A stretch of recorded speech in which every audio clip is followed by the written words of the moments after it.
Hello குட்டீஸ். ஒரு குட்டி யானை ரொம்ப கைண்டாக ஹெல்ப்ஃபுல்லாக இருக்குமா. இந்த யானையை பற்றி பார்க்கலாமா? அந்த குட்டி யானை என்ன பண்ணுமா, ரொம்ப சமத்து புள்ளியாம்.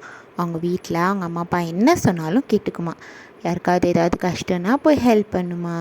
யாருக்காவது ஏதாவது வேணும்னா அதனால் முடிஞ்சால் அதை வாங்கி கொடுக்குமா, ஹெல்ப் பண்ணுமா, சமத்தாக நடந்துக்குமா. எல்லார்கிட்டேயும் நல்ல பேராம். அது ஜாலியாக ஒரு நாள் நடந்து போயிட்டு இருந்தப்ப ஒரு குட்டி குழிக்குள்ளே குட்டியாக ஒரு முயல் மாட்டிக்கிச்சான்.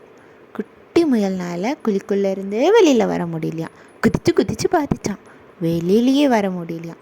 அப்போ அந்த யானை பார்த்துட்டு நான் உனக்கு ஹெல்ப் பண்ணுறேன்னு தூக்கி வெளியில் விட்டுச்சான்.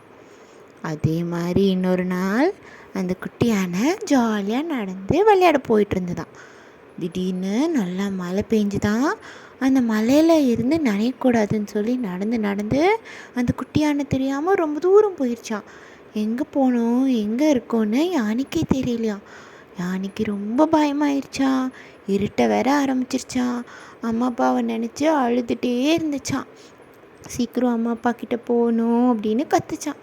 அந்த சத்தம் கேட்டு அங்கே முயலோட ஃப்ரெண்ட்ஸ் எல்லாம் வந்தாங்களாம்.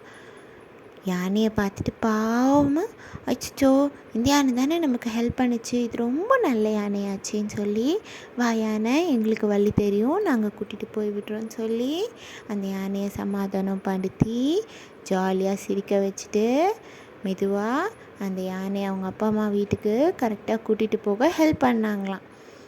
அப்போ தான் அந்த யானைக்கு புரிஞ்சுதான், நம்ம எல்லாருக்கிட்டேயும் கைண்டாக இருந்தனால நம்மக்கிட்டேயும் கைண்டாக இருக்காங்கன்னு.